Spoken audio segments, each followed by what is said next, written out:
బేగంపేటలో జరిగింది. ఇలా ఫుడ్ తీసుకొని రమ్మన్నాడు, ఎవరు లేరు ఫ్లాట్లో, 10 minutes ఫ్లాట్ చూసి వెళ్ళని చెప్పి పిలిచాడు.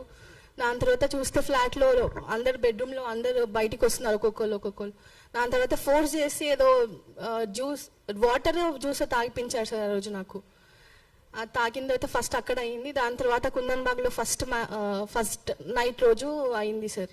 పెళ్ళి అయిన రోజే సార్ ఆ రోజు. బేగంపేటలో జరిగింది, పెళ్ళికి ముందు వాళ్ళే వచ్చారు మ్యామ్.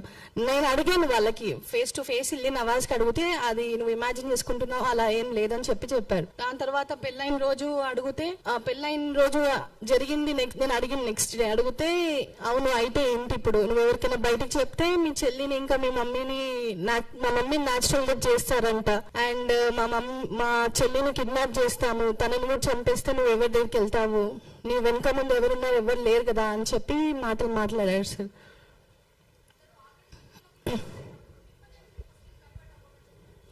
అదొక ప్లాన్ అని నాకు తర్వాత రీసెంట్గా మ్యామ్ వాళ్ళని కలిసి సార్ వాళ్ళని కలిసిన తర్వాత అదొక ప్లాన్ అని చెప్పి నాకు అర్థమైంది.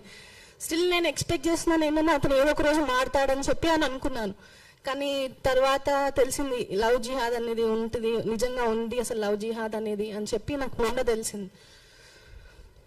ఇలా అమ్మాయిలను ట్రాప్ చేయడము, దాని తర్వాత డ్రగ్స్ ఇస్తారా లేకపోతే అది వాళ్ళు, ఇది మోడర్న్ సొసైటీ నమ్మదు కదా, ఇది అన్ని వాళ్ళు మంత్రాలు చేస్తారు అది ఇది అని చెప్పి.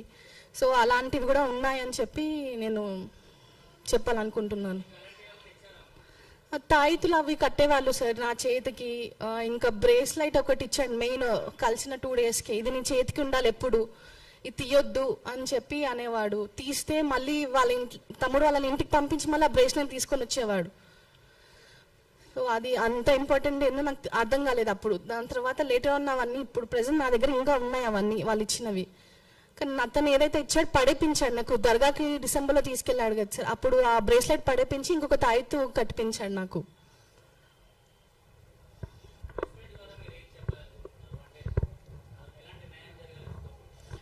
ఫస్ట్ ఇది లవ్ జిహాద్ అనేది నిజంగా ఉంది అని చెప్పాలనుకుంటున్నాను సార్. ఒక ముస్లిం అబ్బాయి హిందూ అమ్మాయిని ట్రాప్ చేయడం ఇదంతా నిజంగా జరుగుతుంది. ఇదంతా ఫేక్ అని నేను బయట న్యూస్ వింటున్నాను, కానీ ఇది నిజంగా ఉంది.